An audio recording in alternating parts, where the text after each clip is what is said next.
So good morning to you all. Sports की जो भी अभी तक की लेटेस्ट न्यूज़ आई हैं वो लेकर के मैं आपके साथ में जुड़ गया हूँ। और आज तो मैच भी है इंडिया वर्सेस श्रीलंका, तो उससे जुड़ी भी कुछ खबरें हैं।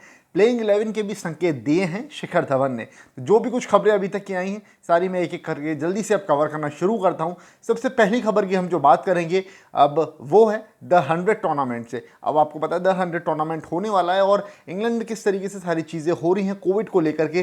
टीम इंडिया के प्लेयर्स भी पॉजिटिव आए और उससे पहले इंग्लैंड की टीम के भी कुछ मेंबर्स पॉजिटिव आए थे। तो उसके बाद में अब ऑर्गेनाइजर्स जो हैं द 100 के, उन्होंने सारे प्लेयर्स से जो भी उस टूर्नामेंट में खेलेंगे उनसे रिक्वेस्ट किया है और कहा है उनसे कि जो भी भीड़ भाड़ वाले इलाके हैं वहाँ पर प्लेयर्स ना जाएं और रेस्टोरेंट जैसे कि प्लेस हो गई, मार्केट्स हो गए, ऐसी जगह पे प्लेयर्स ना जाएं जिससे कि वायरस के कंटेंशन में आने की जो उनकी प्रोबेबिलिटी है वो और ज़्यादा कम हो जाए। तो एक ये रिक्वेस्ट जाहिर करी गई है द 100 की तरफ से प्लेयर्स को लेकर के। अब उसके बाद अगली खबर जो है हमारी दूसरी खबर वो इंडिया वर्सेस श्रीलंका जो सीरीज़ होने वाली है, अब आज से वो सीरीज़ शुरू होगी और उससे जुड़ी खबर है। और खबर ये है कि शिखर धवन के पास में खास मौका है और मौका ये है कि वो अपने 6000 रन पूरे कर सकते हैं ओडीआई क्रिकेट में और ऐसा करने वाले वो चौथे सबसे तेज बल्लेबाज बन जाएंगे। अब शिखर धवन सिर्फ 23 रन दूर हैं इस आंकड़े से। अब 23 रन बनाते ही ये आंकड़ा उनके नाम हो जाएगा। अब तीसरी खबर की तरफ बढ़ते हैं और अगली खबर जो है हमारी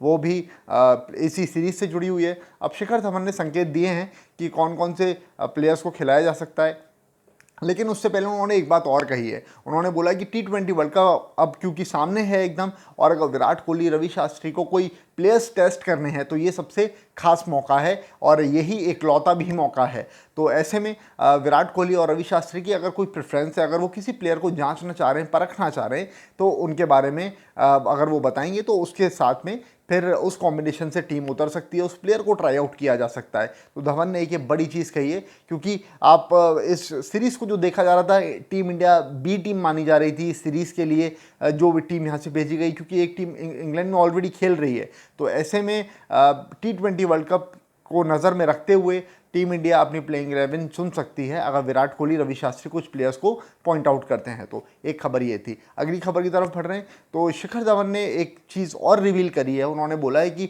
मैंने अपना ओपनिंग स्लॉट जो है वो डिसाइड कर लिया है, यानी कि ओपनिंग प्लेयर उन्होंने डिसाइड कर लिया है। संकेत दिए उन्होंने प्लेइंग 11 को लेकर के।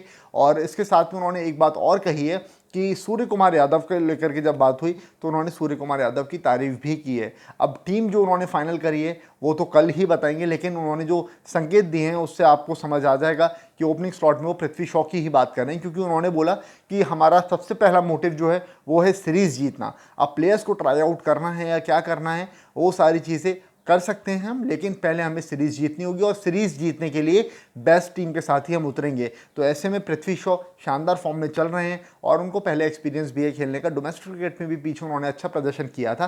तो ऐसे में पृथ्वी शॉ का नाम सबसे ऊपर आ रहा है शिखर धवन के साथ ओपन करने में। और अगर वो ओपन करते हैं तो फिर राइट लेफ्ट कॉम्बिनेशन भी यहाँ पर बनता हुआ दिखाई देगा, जो कि रोहित और शिखर धवन मिलकर के बनाते हैं और राइट हैंड बैट्समैन और लेफ्ट हैंड बैट्समैन का कॉम्बिनेशन ये रहता है। तो इस तरह से पृथ्वी शॉ यहाँ पर ओपनिंग पे आपको दिखाई देंगे और उसके बाद में फिर सूर्य कुमार यादव भी आपको प्लेइंग 11 में देखेंगे। शिखर धवन ने उनकी तारीफ करते हुए कहा है कि एक महान खिलाड़ी है और उनका टीम में होना एक अच्छी बात है अपने आप में। तो ये उन्होंने संकेत दिए हैं। उसके बाद पांचवी खबर की तरफ बढ़ते हैं तो ये खबर है बेन स्टोक्स से जुड़ी हुई। अब बेन स्टोक्स पाकिस्तान के खिलाफ जो सीरीज़ हुई थी उसकी कप्तानी कर रहे थे और बेन स्टोक्स को आईपीएल के दौरान उनकी फिंगर में चोट भी आई थी, जिसके चलते उन्होंने टूर्नामेंट बीच में ही छोड़ दिया था, सर्जरी हुई उनकी।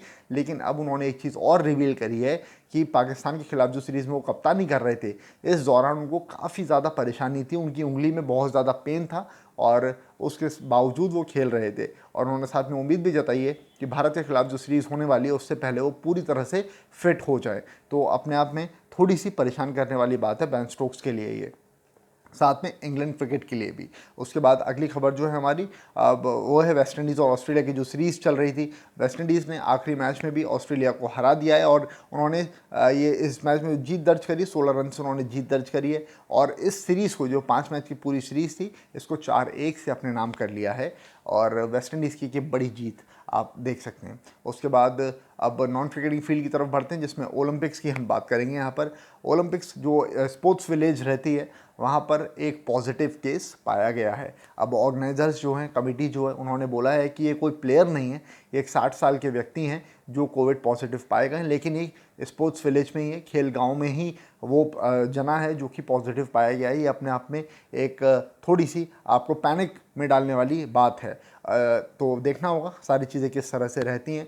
और जो एसोसिएशन है उन्होंने बोला है कि कोविड अब बहुत ज़्यादा कॉमन चीज़ की तरह से है अब, और प्लेयर्स अगर कोई भी टूर्नामेंट के बीच में भी पॉजिटिव आता है तो आश्चर्य वाली बात नहीं रहेगी। कुछ लोगों ने इस बात को भी बोला है। अब आखिरी खबर की तरफ बढ़ते हैं हम, और खबर ये है ओलंपिक्स में जो पार्टिसिपेट कर रहे हैं भारतीय खिलाड़ी, उन सबको साइन ऑफ दिया गया भेजने के लिए वहाँ पर, और हमारे स्पोर्ट्स मिनिस्टर अनुराग ठाकुर भी मौजूद थे वहाँ पर, और जय हिंद के नारे 3 बार लगाए गए, और उसके बाद सारे प्लेयर्स वहाँ गए, उन्होंने प्लेयर्स को मोटिवेट भी किया है। तो इस तरह से अभी तक की जो भी तमाम खबरें थी, बड़ी बड़ी जो भी कुछ खबरें थी, वो सारी मैंने आपको बताई। अगर आपको ये वीडियो पसंद आया हो तो प्लीज़ आप इसको लाइक कर लीजिए, साथ में आप शेयर भी कर सकते हैं, और अगर बाद में सुनना हो तो आप इसको सेव भी कर सकते हैं। तो फिलहाल अभी इस वीडियो में इतना ही। आप सबका इस वीडियो में जुड़ने के लिए बहुत बहुत शुक्रिया।